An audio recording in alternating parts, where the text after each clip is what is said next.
Well, good morning. And it's a pleasure to be here today because you are definitely a varied audience. And a little bit of everything I'm going to say is going to hopefully speak to one of you. So I will start by saying there is a lot of jargon in public education, but there's one that I'm just going to explain a little bit for those of you who may not be directly in education.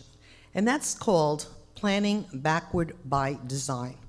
That in order to make a plan and a plan of action, you don't start by piecemeal putting things together, but you say, where do I want to be at the end of my journey? And the end of my journey is where do I want our kids to be after they graduate college or when they choose a profession of their own liking. And I think that's really what has gotten us going over the last few years, and certainly in terms of all the initiatives that we're putting in place now, it's where do I want my 2-year-old and 3-year-old to be in the future so that they will have a successful, productive life and be able to be good, thoughtful citizens of this country, something that we need more and more and are desperately in need of right now. So I want to be clear that everything we've done under the Equity and Excellence program with Mayor de Blasio takes us to the point of making sure that our students have options, and they have options for successful careers and jobs in the future, and that they are college ready.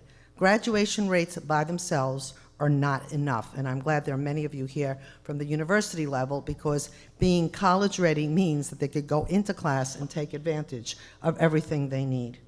So right now, we have seen a jump on our graduation rates. That's not good enough. We want to make sure it gets even better, but that every student then has an option at the end of high school to make choices about the rest of their life. So let me go through the steps to get to backward by design. First and foremost, and I don't want to belabor this because all of you have heard about pre-K, but hopefully you'll also look at pre-K from another perspective and read the article in this week's Atlantic, the Herschel report. It's not just about having a child sit in a seat, it's about getting the best education possible. Those teachers in our pre-K programs have not only been taken through special training, but they have had that continual training every month since they start on those jobs. They come together, they share information, and they get better and better at their jobs. And this year we've added another position so that the early childhood directors work directly with principals and superintendents to ensure that the supervision on these sites ensures a quality pre-K education. And don't think that having 4-year-olds, 68,000 4-year-olds in schools in pre-K is not a major achievement, because it really is, not just about the space, but about what's happening in those classrooms. When I visit classrooms, schools, I used to avoid the early grades because that's not my area of expertise, and now the first thing I ask, can you take me to a pre-K classroom? In those pre-K classrooms, I look for the following. I look for active listening and active talking. I look for kids making choices. I look for kids getting messy. As one of my grandsons said to me, Abuela, I know that you like us to get messy, when he really, unfortunately, is messier than I would like him to be. So don't yell at me because I'm, mud on my feet or whatever. But these children in these active classrooms are learning language. Our L students particularly need to ensure that they're practicing language all the time. Our special education students should be no different than any other students, and being actively learning in these pre-K sites is really, really important. This year we started a program, Universal Literacy. I believe that all students, in order to be on track, need to be able to be reading by 2nd grade. 3rd grade is too late, and it's too late because it's when the content area really hits, and if they are not reading on grade level, then they're going to be 6 months behind, and then another 6 months, and that's when it starts adding up. I also want to break the trajectory that we plan jails in the future based on 3rd grade reading scores, so that if by 2nd grade we have kids on reading level, that we are really moving in the right direction. We put out notices for teachers throughout the city to apply for literacy coaches, and we had several hundred teachers who applied. I met the 103 teachers who were accepted. They went through 15 days of extensive training, and they got training on things like Great Leaps, Reading Rescue, make sure phonics is being taught in early grades. These are all the steps that we need to do, because it's not about 2nd grade literacy, it's about the continuum from pre-K to 2nd grade, so students then are able to read independently and see reading as something joyful, not just something for skill building. And that's a real challenge, and I think that is really part of what we see the literacy coaches doing. The other thing about literacy coaches, and I want to be clear, Many literacy coaches applied from one borough to go work in another borough because a lot of our literacy coach positions were in the Bronx or in other areas that in the past have been hard to staff. And for the first time in New York City, a lot of the teachers working in our most struggling schools are now rated highly effective. We have 248 teacher leaders going into our renewal schools by choice. More people are going into the schools that are asking to go out. That's a game changer right there. But literacy coaches, we're starting with 2 districts in the city. Our expectation is to grow this program. Algebra for All actually came to me when visiting a school that I had looked at, because when I visit schools, I always have several purposes, and I went to visit schools that were getting some really good results in mathematics. And I wanted to know what was the secret in these schools that we could duplicate. And I went to one of our renewal schools and I asked Allison, what exactly are you doing differently? She said, look, Carmen, I've realized something. Not all teachers, unfortunately, like to teach math, but those who love to teach it are very passionate about it. So I departmentalized so that the same math teacher teaches all my 4th and 5th graders to, first of all, make sure there's a continuity, but most importantly, that the kids have someone with passion and enthusiasm teaching a subject that often teachers teach because they have to, and maybe not as sequentially as they should. So, and her scores this year, I think, were double digits increases in math, as were one of her colleagues who got the idea from her last year.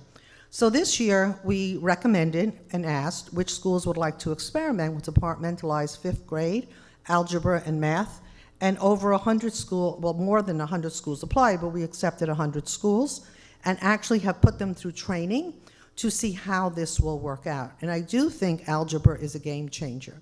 When you think about college ready, you think about logic, you think about thinking, and algebra is not what you and, well, I'll speak for myself, is not what we remember in the classroom. Algebra, I saw 2nd graders in summer in the city this year doing algebra algorithms without realizing that's what they were doing. So it's how do you get that kind of mathematical thinking in the classrooms early? And if you look again backwards by design, if you're going to do it in 5th grade, how much more ready the 4th grade teacher, the 3rd grade teacher have to be in teaching mathematics. So I think that particular program is not only alive and well, but will show us great results. We've also asked all middle schools, and I'm particularly proud of the work in middle schools. When I took on this job, I spent my first 6 months with some criticism, only in middle schools. 6 months, only middle schools. Visited 50 middle schools in a matter of 6 months. Because I am convinced, and the statistics have borne it out, that if we get middle school right, the rest comes naturally. And if we make sure that middle school teachers have the resources they need and actively engage kids in learning, then we're going to have the results we want in high school. Planning for college ready does not start in 11th grade at high school. It starts all the way in pre-K, all the way up, but middle school has to be a key player. So every middle school must have algebra, and again, a lot of training over the summer. We had more teachers apply. We had over, I think by now, 7,000 teachers in some form of PD this summer. From here, I'm actually going to a summer PD in mathematics, only for renewal schools, and I think we have close to 170 teachers who signed up for that. That's the kind of emphasis that we need to put on professional development. In 7th grade, we also want to make sure, starting in even pre-K, that every child knows what the word college means. One of my big aha moments was when I went to a pre-K in the Bronx, and I don't know, I was talking to the teachers, and we were talking, this was about 1.5 years ago, and I used the word college with the child when we were talking about something they were doing. And the child said to his friend, do you know what she's talking about? And I realized then and there that for many of our kids and many of our families, college is either non-attainable or so far out of their experience or expectations that until we put that on the table for every child, that we're really losing the battle. So to me, college ready means how much do we talk about it?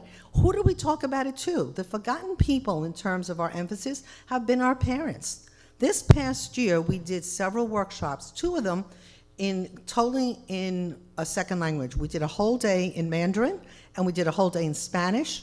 And this year, we're going to do one in Bengali. We are doing Arabic, and again, continuing the Mandarin. And for parents about college readiness, What does it look like to you as a parent in the Bronx, in Brooklyn, in Queens? And what do you have to do as a family starting now? And what are the options open to you? Because we know that for many families like mine, if parents have never been through that process themselves, then how can they be able to help their students? And how do they have that expectation as part of the dinner time conversation? So one of the things that we've done is every seventh grader in the city will visit a college campus. And I want to thank CUNY in particular for stepping up and saying, you're welcome. And I went on one of these because I wanted to see for myself what the emphasis was. And these were seventh graders from Pelham Prep in the Bronx attending John Jay College. And they were in their best attire. They were really excited by coming. By the way, I understand it was by invitation only. It was 60 seventh graders. And when I met with them, I said, so what impressed you? These are the things that impressed them. First of all, John Jay has a pool. I didn't know that, Jay. Do all your college campuses have pools? That's enough of a reason for many of, and think about the other options that having a pool and other kinds of sports activity give kids. Second thing, they were raving about the cafeteria. And I'm saying, cafeteria? What's with the cafeteria? They said, you have choices. You go in there, you can pick what you want to eat. You know, keep in mind, you're coming from public school, you get to pick nothing. You get something, and that's what you eat that day. So we get to pick, and you get to choose. And by the way, did you know, Chancellor, they have a whole set of clubs here. So we walked the suite of clubs, and they have the debate club, the chess club, the Palestinian. They have clubs about anything and everything you can imagine. And the tour guide was actually a student, and he said, and by the way, if any of you have a club that you'd like to start and it's not here, feel free to start it. And that's already a different approach. What do we do with colleges? We give them the books, the thick books, the statistics, look for some. No, it's that joy. So then I said, well, I was getting a little nervous. I said, but have you been to any classrooms? Did you see any teachers teach? And one of the students said, yeah, but it was very boring. I said, what? So he said, yeah, we went into a forensics class, forensic science class, and it was wonderful, but nobody looked up when we came in. Everyone was very engaged, so that gives me the opportunity to be the real teacher. I said, and why do you think that is? And the kid said, because they're focused on their work, and they know they have to learn something if they want to graduate. So talking about college in an amorphous way is not going to be what's going to excite our kids. Of course, every other child in that group wants to be a forensic scientist, as CSI would have it, and the tour guide was very clear that in and of itself was not going to happen to a lot of people. But I think that seventh grade experience, and I've said it over and over again, to me, my favorite students in the whole world are seventh graders. They are the weirdest. They need the most coddling and the most attention, but if you get a seventh grader to say something good, you know you've got them. And getting seventh graders committed to want to go to college is much, much better than waiting until 10th grade or 11th grade in high school. I want to say also that one of the things that I've also learned, and I told the story yesterday when I met with my College Access for All people, we need to talk about college in terms of what's your preparation and making sure that College Access for All comes with a plan. And by this, I mean, when I went to high school, I was the first in my family actually to go to high school, never mind college. I always talk about college, but even high school. My parents had to leave Europe at a very difficult time, and they never went to school beyond 3rd or 4th grade. And for me, going to high school, I just assumed the teachers knew what they were doing, and they just kind of put me in the right path. But after my freshman year in high school, I was told, this is your program, this is what you have to do, and be happy with it. And I did, because I was following directions is what I had learned to do way back then. Today I don't follow directions all the time. But the thing is that I found out in my second month of sophomore year that I was not on the track for college. And how did I find out? The teacher went around the room, what do you want to do? And when I said I want to be a teacher, she said to me, talk to me later. And when I spoke to Sister Leonard later, she said, you're not on the right track. You're on a commercial track. I don't know how many of you remember, because that also goes back to the days that we made prior decisions on what the expectations were for kids. You were on this track or this track or this track, and that's where your limitations were going to be for the rest of your life. And she said, you know what? You're not taking geometry. You need to go back. You need to do this. Meanwhile, I was taking Latin. I was taking other courses, but I was also taking stenography. Greg, to this day, I can still do shorthand. got me through college, and also got good paying jobs at the time when I needed to work my way through college. But I think the key to this is our set of expectations. So every student in New York City in high school is going to have a game plan starting in 9th grade. They are going to have, these are the courses you need. We're actually developing a palm card so they know from the minute they walk into school, these are the courses in sequence that you need to do, because our expectation that all of you are going to be able to get through this in this specific way. And they're going to have a single shepherd. Now, the single shepherd starts again in September in 2 districts.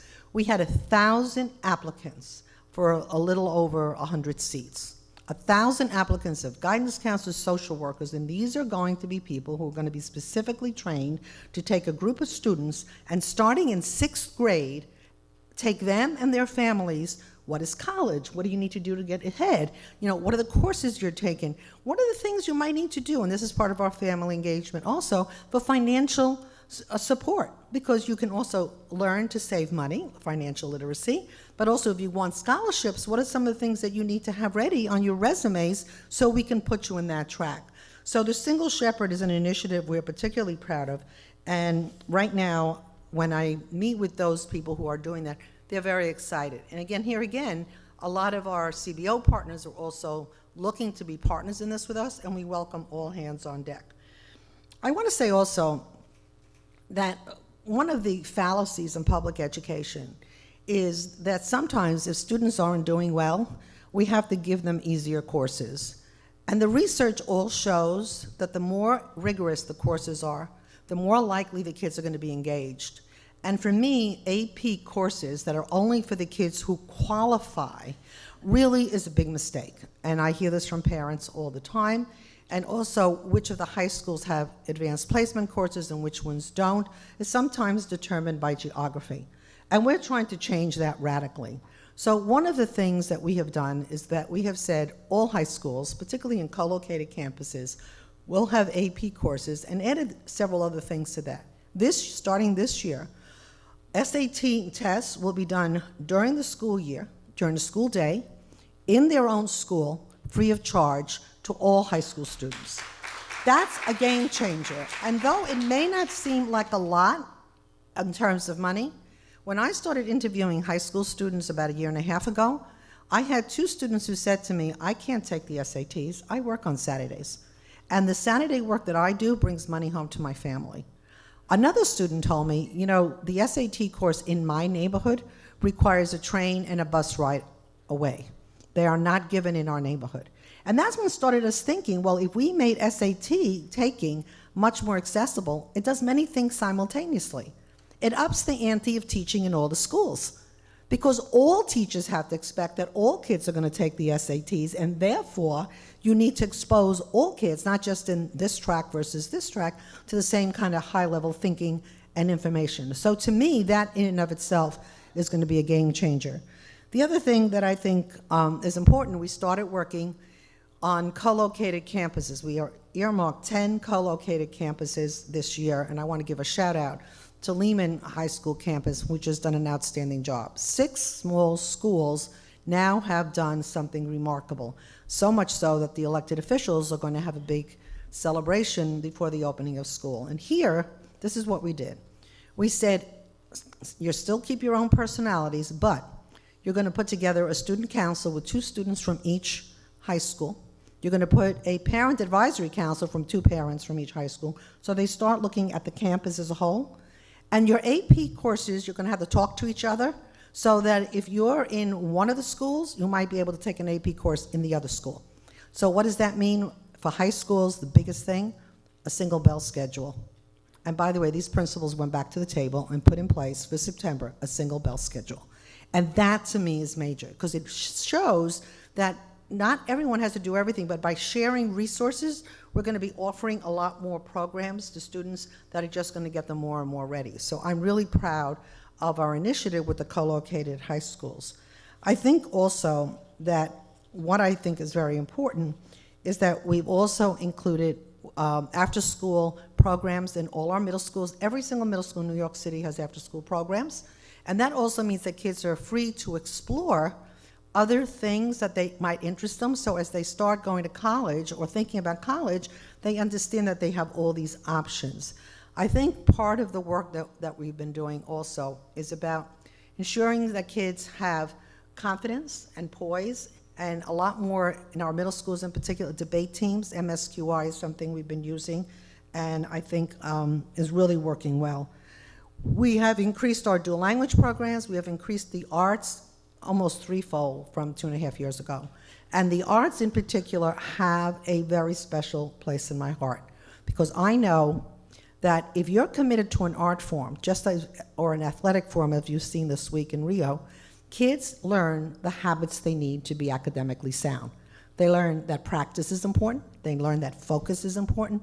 They learn that working hard on something you care about increases other parts of your life. And to me, one of the things we've done this year, we've given out monies and grants so that we can continue a specific art form from elementary to middle to high school. So that if you're good at band, I just went to see a band that actually performed in Brazil. They're called a samba band, a band actually in the Bronx, in one of our middle schools. And he said, I wish that one of the high schools would continue the work. So I went back to my office and figured out which high school might make sense, and now they're gonna have the continuum. A lot more sharing and mentoring. High schools with middle schools with elementary schools. We need to start, and for colleges, Jay, I feel like I'm talking to you personally. For colleges, I wanna see the alum of specific high schools coming back once a month to their high schools to work with the students to talk about what life is like in college. It also, for many of our freshmen, college gives them a little comfort level to go back to their old high schools. I know when I went to college, I used to go back and visit my high school on a regular basis just to feel better, because I used to be a big shot in high school, college not so much. And I think that was an important part of what made me a better student, because it was always nice to have reinforcement on what you do well. We have a lot of work to do. I would be the first to tell you that we're not even halfway there. But we have done something, I think, radically different. We have made a plan. We have said, this is what we need to do, and we're gonna get it done. And how I know we're gonna accomplish it is, yes, our scores are moving in the right direction, but very interestingly, our reading and math scores, and we just got our special ed scores yesterday, every single district in the city, without fail, has moved forward, has made progress. That's unique, because you always had some places more successful than others, and I think it's really important to keep in mind. I didn't mention CTE, but I see you, Moses, and we should say we're emphasizing CTE, Korean Technical Education, as well in many of our high schools, because for many of our kids, having a union card and having jobs are a good option, in addition to college. I want to say that this summer, in computer science, how can I leave that out? This summer is really what's given me the hope that what we're doing is not only on the right track, but it really is important. This summer, we had something called Summer in the City. And for the first time ever, we did not look at summer school as for mandated kids. We had summer in the city in a whole realm of different things, particularly STEM. Over 4,000 students took part in non-mandated summer school just in STEM. And I visited a lot of these programs. And the most amazing thing to me was not how engaged the kids. One mother waited for me. She knew I was coming. And she said, I just want to tell you something, Chancellor. You have offered us an opportunity in my family that I never thought I would have. I traveled to get here. She lives in Canarsie. The school she was going to is in Crown Heights. An hour and 20 minutes. And it's worth every single minute of it, because my child, when they come home, all they talk about is what they're going to do when they go to school next year, next week, next day. And then I went in to visit the classrooms, and this is what I saw that makes me feel good. I went into a coding class. I went into something called Minecraft. I went into an engineering class. These were all elementary school kids. And in every single classroom, I didn't see kids learning. I saw teachers learning. Because one of the fears that we have when we add a new curriculum is, how are we going to bring the teachers up to speed? And teacher after teacher after teacher said to me, this is the best PD I've ever had, because I'm learning along with the kids. And now when I go back to my school, because we've let every teacher who worked in the summer program take back the kits and everything to their own schools, we're going to have all these little incubations of STEM programs throughout every part of the city. And more principals are saying, my teachers now want to be trained. My teachers want to be part. Getting teachers excited about teaching is half the battle. And getting them excited about teaching something they don't know is even more important. So to me, the Summer in the City, and by the way, that was only one of the many programs we had. I also went to something called Arts Boot Camp. Arts Boot Camp that Russell Grant is sponsoring at Lincoln Center in conjunction with the DOE, has about 150 minority students from every borough, including Staten Island, in the program. And these are students who are highly talented in one art form that don't have families that can afford to pay for private tutors or portfolio. And these kids are going to these 2 weeks of training where they're working with professional dancers, professional visual artists, as well as teachers, and developing their audition program and portfolio so they also can apply to schools equal to anybody else. So when we talk about equity and excellence, we simply mean that every single student in New York City, no matter what zip code, no matter what family background they come from, has an equal opportunity to be the best they can be, to reach their potential, and to ensure that when they're college ready, college will also be ready for them.